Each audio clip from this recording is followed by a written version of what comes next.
who's joining as a new Deputy Chief Medical Officer along with Dr Sonja Bennett.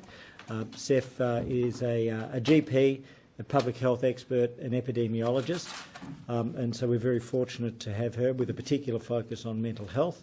And Dr Sonja Bennett, we're very grateful to Queensland for releasing her, Deputy Chief Health Officer there, and she will help coordinate national contact tracing efforts.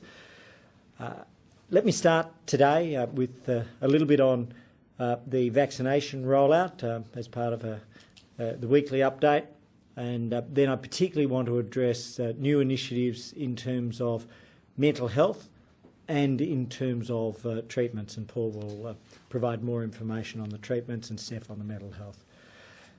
So in the last week, we have now had almost 1.3 million vaccinations. And to think back 6-7 weeks, that's a near doubling in the number of weekly vaccinations. And I want to thank Australians for stepping forward in record numbers. To the best of our knowledge, there's never been any week at any point in Australian history with these sorts of vaccination numbers, including during the height of the flu seasons in previous years. But very significantly, we're seeing over 200,000 people a day on weekdays, all 5 days during the weekdays in the last 7 days were over 200,000 Australians being vaccinated. So that's a very large number of people coming forward, but it also demonstrates two critical things, and I think hope is a very important message today. It's the reality in a difficult world where we saw over 870,000 cases just over 24 hours ago around the world. There are genuine signs of hope, even though there are difficult moments. And so the two things that come out of this, firstly, Australians are stepping forward to be vaccinated in record numbers. And we see that the hesitancy is down and our intention to vaccinate is up.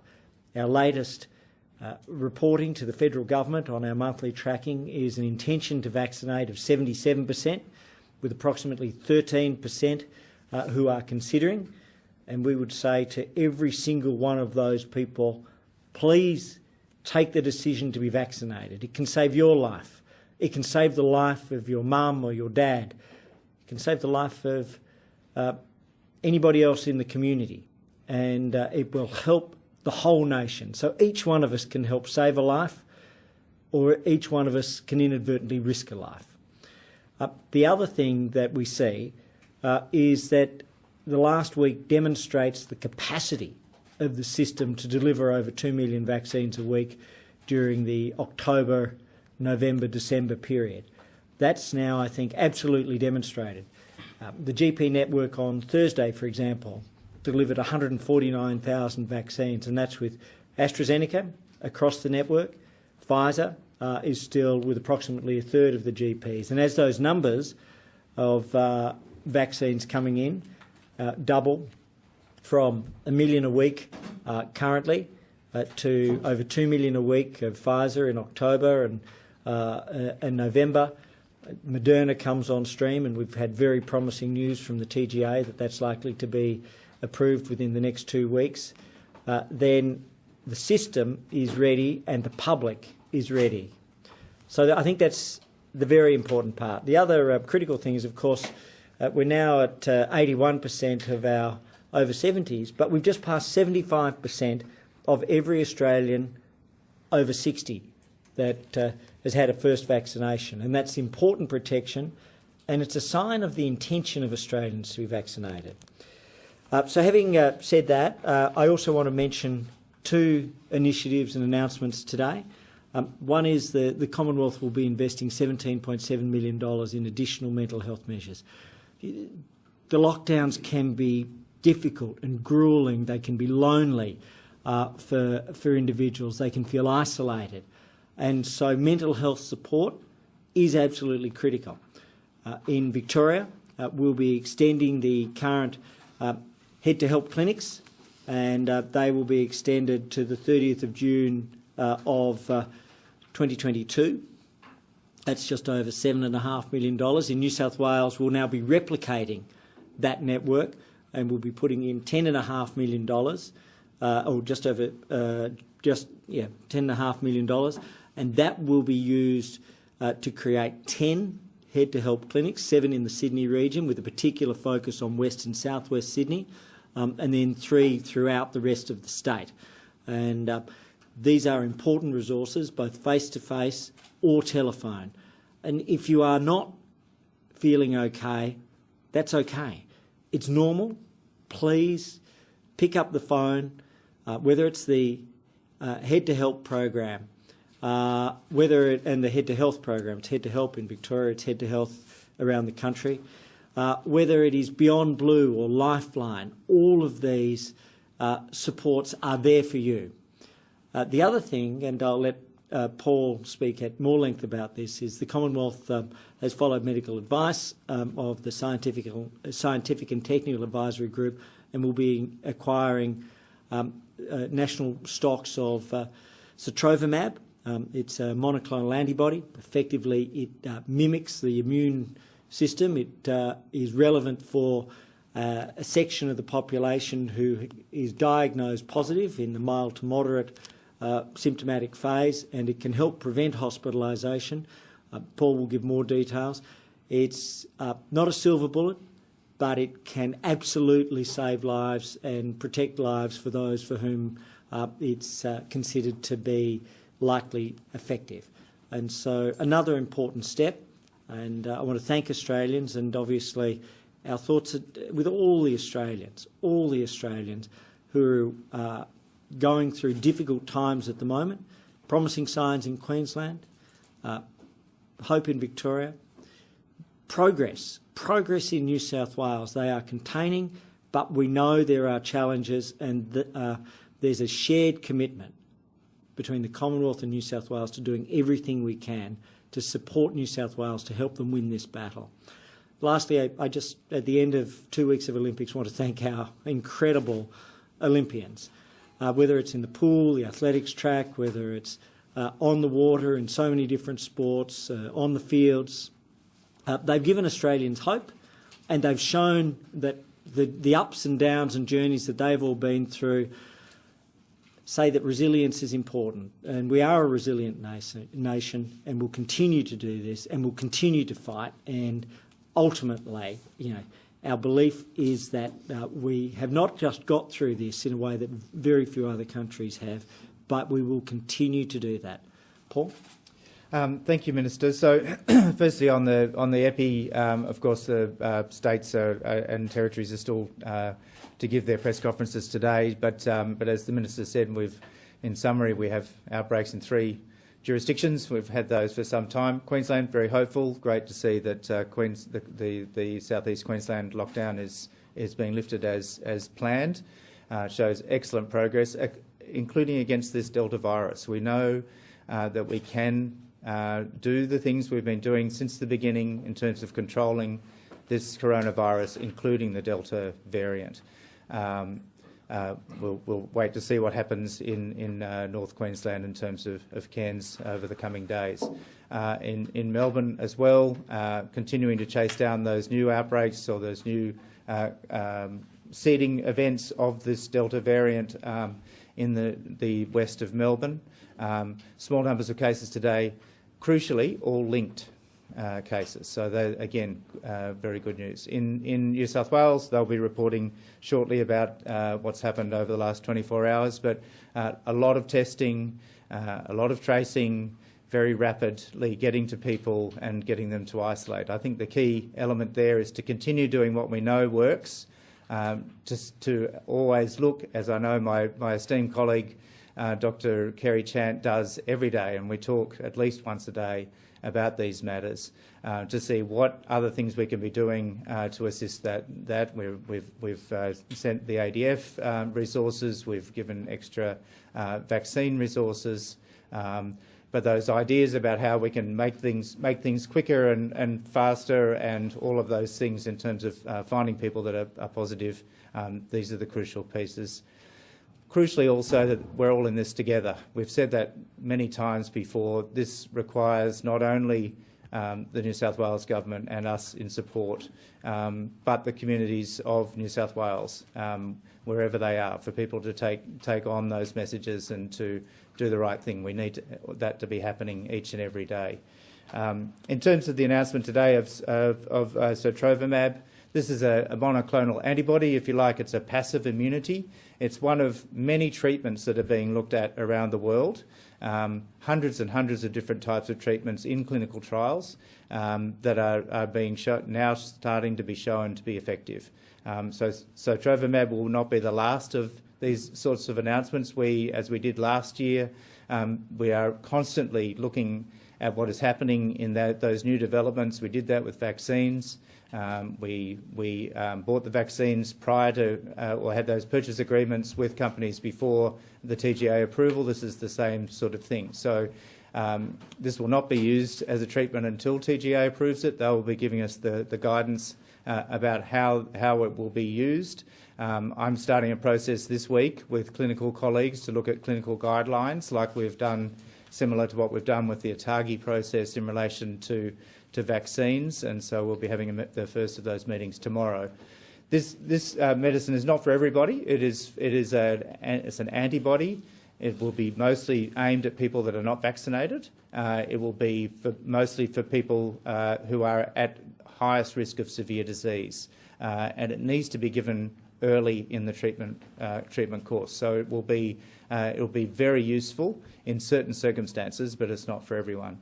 The other type of treatments that are being developed at the moment, and we have remdesivir in our national medical stockpile as an example of this, are treatments that specifically target the virus itself.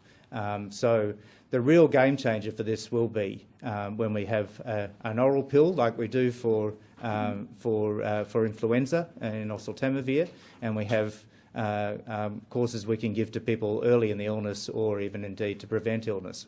That pill does not exist at the moment in the world, but of course as soon as as those things are being developed and shown to be useful, we'll be making the best we can do to get that available in Australia. But for the moment we have these antibodies. It's a great announcement. We'll be able to work forward on clinical guidance. Great. Dr. Steph Davis.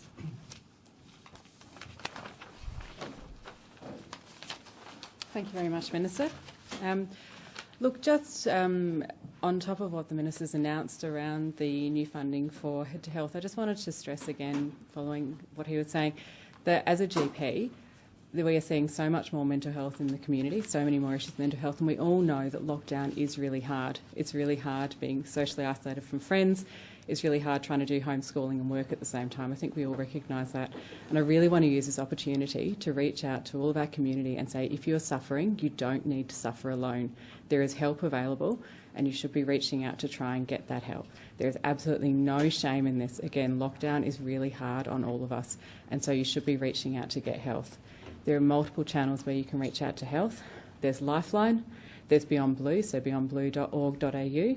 There's Kids Helpline. All of these have received additional funding and additional support to be able to provide that support to our community.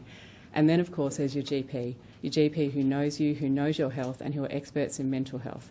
Reach out to your GP via telehealth. There's funding for telehealth. You can get that access and talk about things with them. You can also reach out to friends and family. And if you're having trouble navigating the system, get them to help you do that. I know that we're all physically isolated, but we can still reach out via telephone, via Zoom, and all those other things we've become so good at using over the past 18 months. And finally, I suppose I'd also like to say to everyone, reach out to those of your friends and family who are in the lockdown areas. It's really important. I know I'm certainly reaching out to my friends and family in Sydney who are suffering a great deal, and I hope that we're all doing that as well. Thanks. Great. Thank you. I'll start on my right. Jane? Minister Hunt, two questions, if possible, related to Pfizer. You mentioned this morning that Australia did not have the option of ordering more Pfizer last year. Are you able to elaborate on that? Is that because Pfizer was prioritising more needy countries? Was it because Pfizer wasn't over-promising what it could deliver? Can you just tell us why we were only able to order that initial 10 million doses last year? Sure. That's not new. That's what we've said throughout. That's the evidence of Pfizer to the Senate committee. That's the evidence of the Department to the Senate committee. And and that's what's available. Can you elaborate on why? Look, obviously, those countries that were producing were prioritising for themselves, but also we were seeing mass death in Europe and America. And we were fortunate to receive our share, but we recognised from the outset, and I've said this on many occasions, that the global supply chain was both limited and nor did we consider it to be fully reliable. And I think that was borne out when we saw that the AstraZeneca doses were blocked by the European Commission. Fortunately, we made the decision in August of last year when we saw those global trends to establish sovereign domestic manufacturing. And so Pfizer has been an utterly reliable supply partner, and indeed they've beaten what they had pledged to us. We were able to bring forward the 3 million doses from the fourth quarter to the third quarter. That was something we'd worked on with Pfizer for months, and then we were able to implement it with the joint letter from myself to the Prime Minister in May.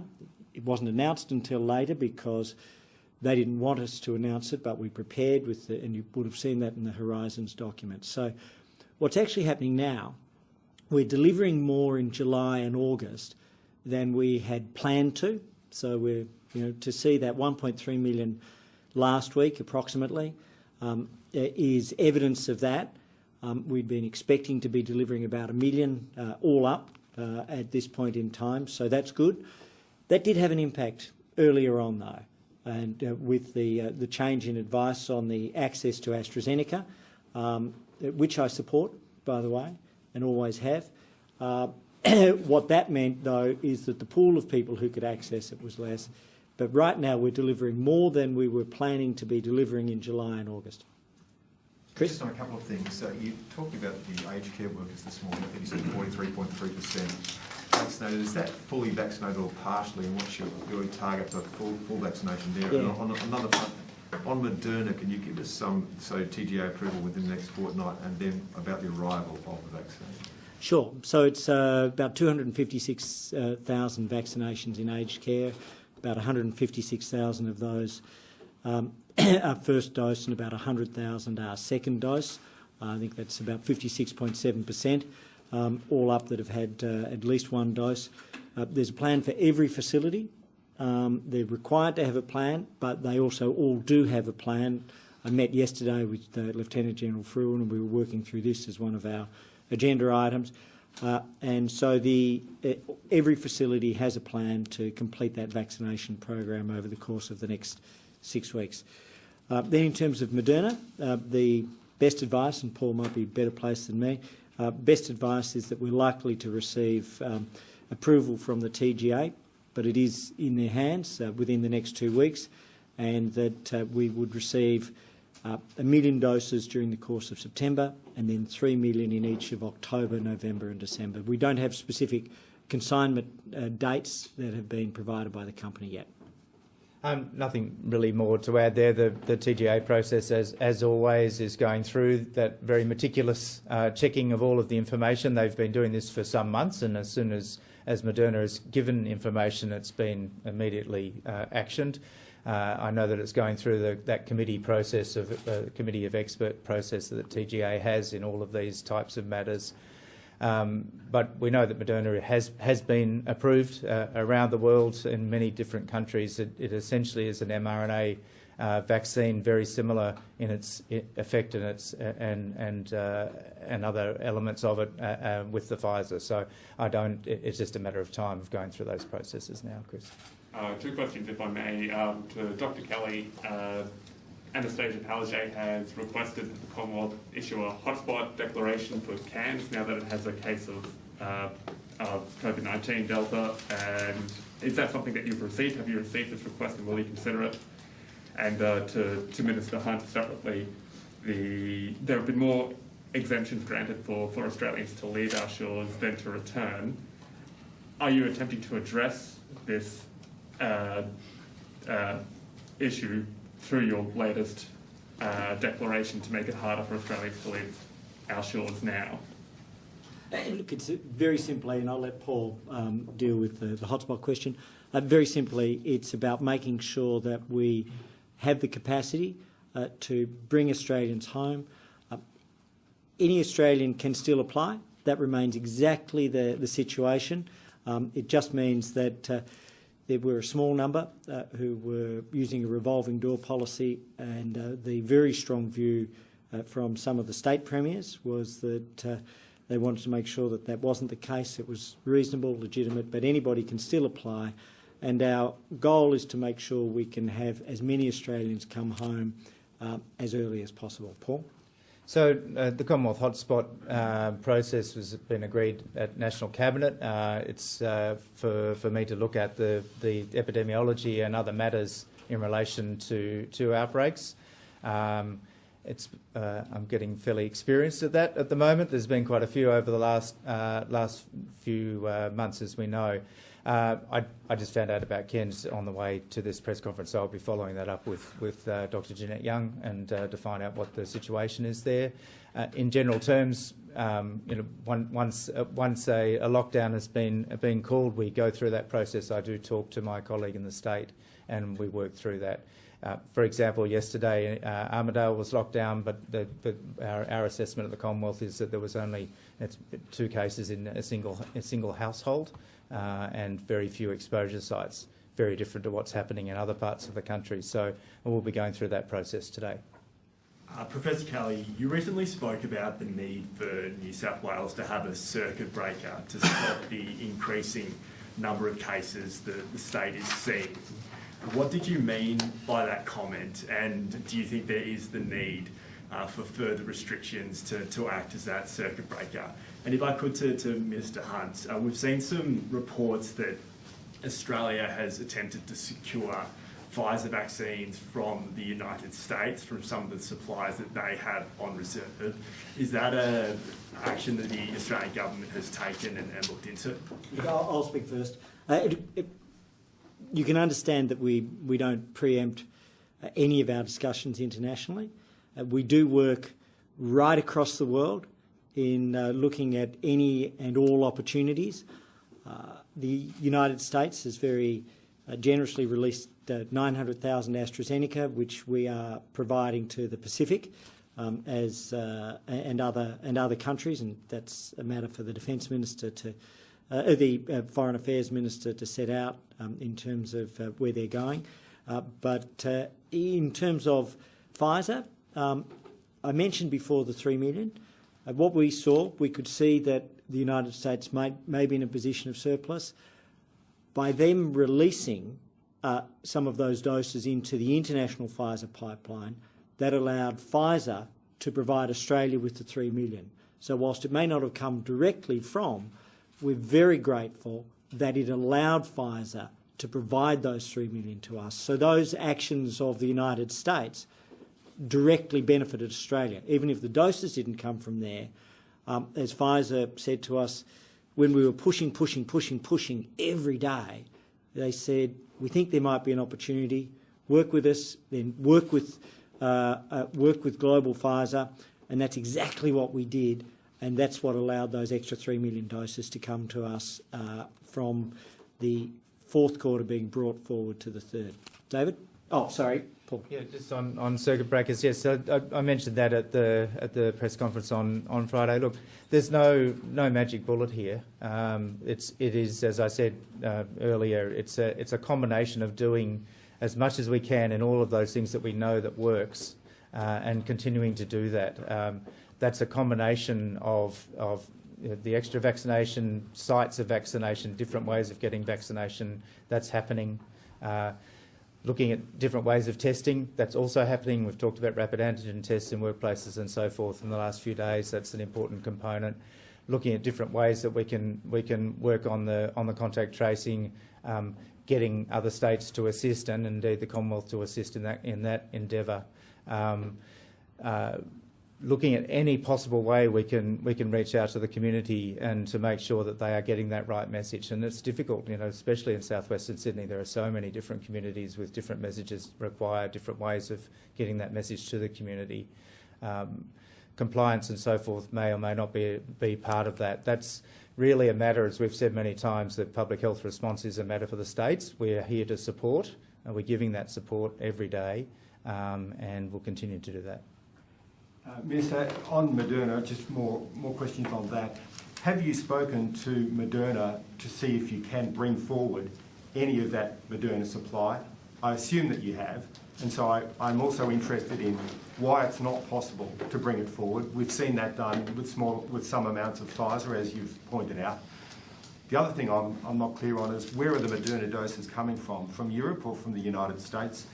Does Moderna even have its subsidiary set up yet in Australia? It said it was going to do that. Who are you dealing with Moderna, and what are the prospects for getting some of that supply sooner? Sure. Whilst not speaking about specifics, we work with all our suppliers on a continuous basis to try to bring forward. And there's immense global demand, and we understand that, immense global demand. And so I'll put it this way, we are working continuously with all our suppliers. Moderna is set to, on all the advice I have and all our dealings with them, to bring forward to bring their first doses into Australia in September, and that guidance, to be completely fair, has been utterly consistent throughout. And where are they coming from? Do we know? And I'll leave who are you dealing with? We don't identify the particular sources, just under the commercial arrangement, so it's a matter for the company to do that. We work with the company, we work with their representatives in Australia, we work on a continuous basis with them. So is the United States restriction on exports hurting us because we couldn't get Moderna sooner? Is the US government policy part of that problem? No, to be frank, I don't believe that to be the case. Right from the outset, they gave us guidance as to when they could supply to Australia and in the volumes. And I do think it is important to put the context here. Whether it was with Pfizer or Moderna, we recognised what the global circumstances were.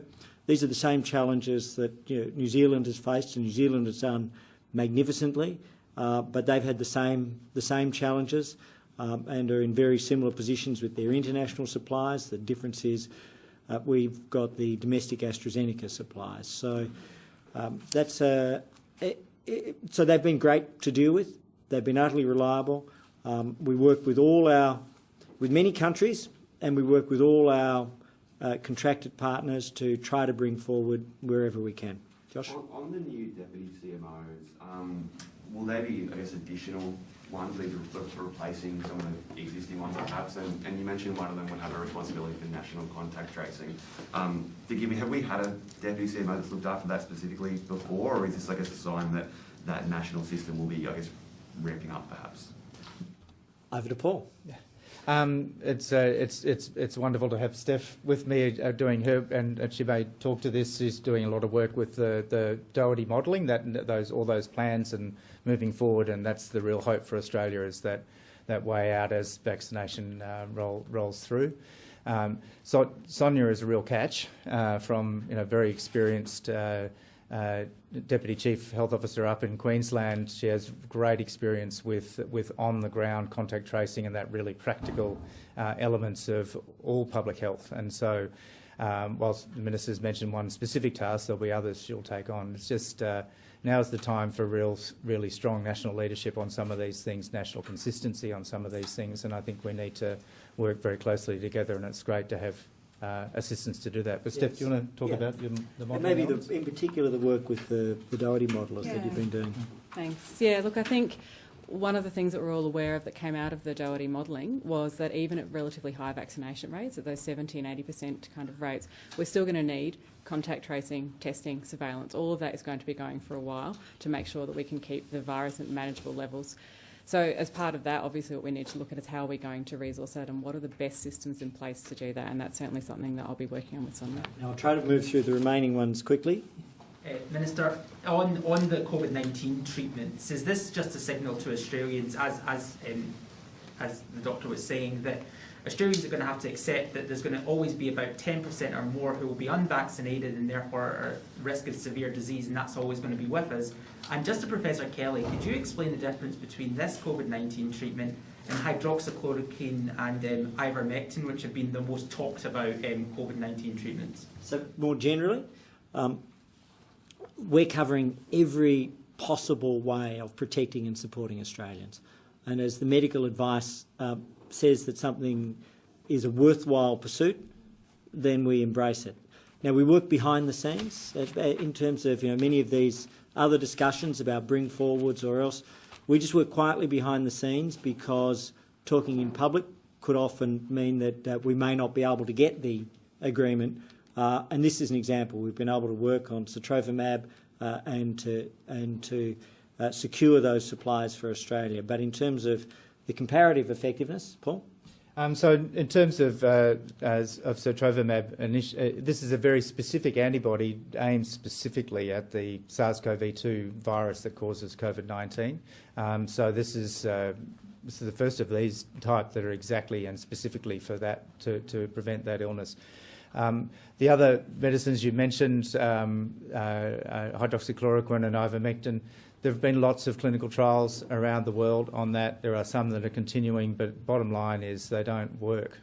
The hope was early on that they would, in fact, boost the immune system like this does very specifically, but really there's no evidence that that's the case.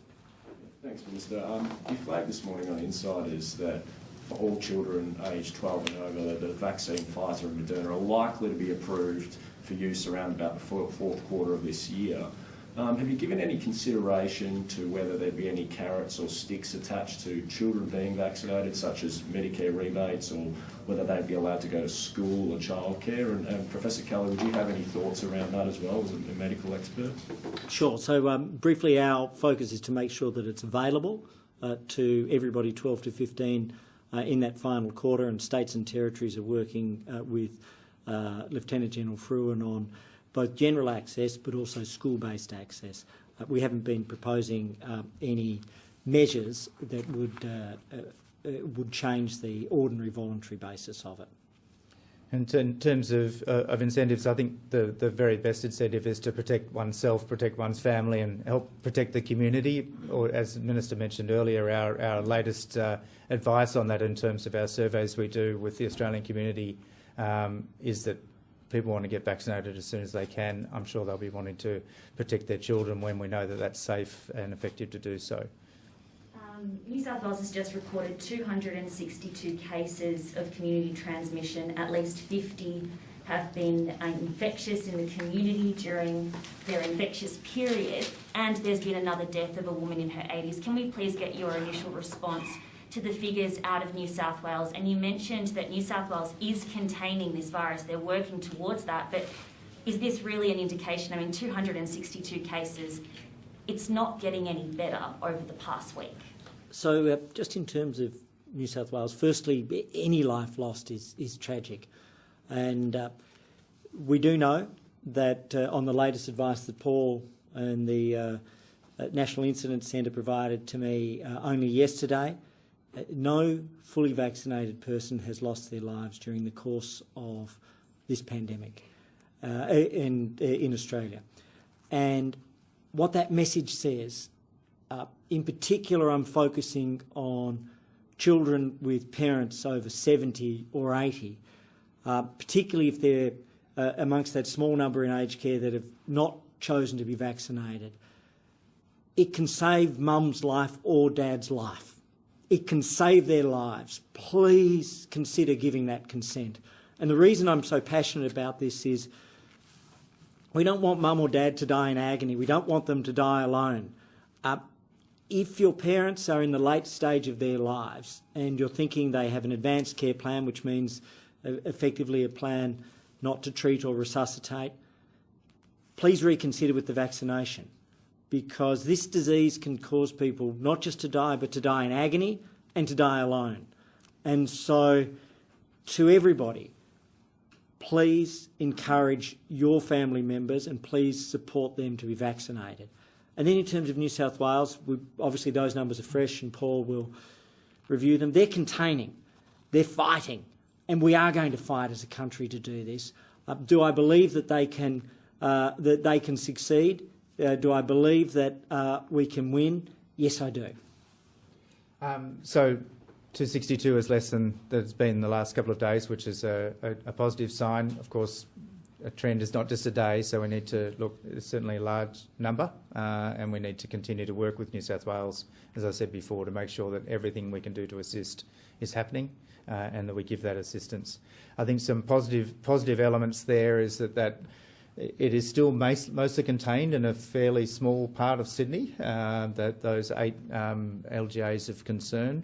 I understand today that the numbers are increasing in Canterbury Bankstown, but that's next to the original epicentre in Fairfield. So they are really concentrating. I know New South Wales Health are concentrating on those areas, and that's the reason. That's where the epidemiology and the evidence shows a need to do that work. There has been some spread in the Penrith, Nepean Valley area. Is that a concern to you at this stage? Could that become the next LGA that goes into a harder lockdown? Well, I think that, there's lockdown right throughout Sydney and right up as far north as Muswellbrook and Singleton in the Hunter Valley, and now in Armidale. So they're getting onto things quickly. They're working through those processes, and I know I think there was 95,000 tests again yesterday. So huge testing, and real shout out to everyone that's coming out when asked to do so. We'll get on top of this. There is hope. Professor Kelly, do you think there's any merit or possibility in almost door-to-door vaccinations in some of these particularly hard-hit areas, or at least a more mobile version where you take the vaccine into those hesitant communities and bring it to them rather than have them come to a GP or a clinic? And also, Minister Hunt, 18 months into this pandemic, and there's still not a national agreement on how to deal with boarding students, particularly from remote schools. You've got kids in rural New South Wales that are subjected to isolation on almost both sides of the border. They've had 2 years of interrupted school. Will you work with the other health ministers at a state level to have universal rules for how these kids can come to and from boarding school? Yes. Yes. But I'd say yes as well. Thanks, Claire. I think that would be part of what I was referring to as a circuit breaker. Let's look at different ways of doing exactly that. We know vaccination, whilst it's not going to stop the outbreak, it will certainly help. And as time goes on, that transmission potential will decrease every time a single person gets vaccinated. So we need to look at ways that we can make that as accessible as possible, to particularly in those areas. Are you theoretically have the capacity, because obviously Pfizer needs to be stored at certain temperatures still, is that no longer an issue? We can in reach like that? Well, so I'm not going to the specifics of door-to-door. I think that would be a bit of a stretch, but I think we would, and we're already doing this, the pharmacies that have been brought on in the last few weeks with AstraZeneca in that area, the Pfizer rollout being specifically into those areas of concern in Sydney through the general practices. The extra doses that were forward given to New South Wales, so they've been targeting that place as well. So there is supply there. There are different ways of getting the vaccine out, and we need to make that access as easy as possible to people, both for testing and for vaccination. Great. I'll just finish there, but I want to finish where I started and say thank you to the almost 1.3 million Australians who came forward to be vaccinated in the last week. But for everybody across Australia, each individual has a unique gift. Their actions, your actions, our actions can help save a life or inadvertently risk it. If it's staying at home, if it's being tested, if it's coming forward to be vaccinated, each of these are actions that can help protect you, your family and your community.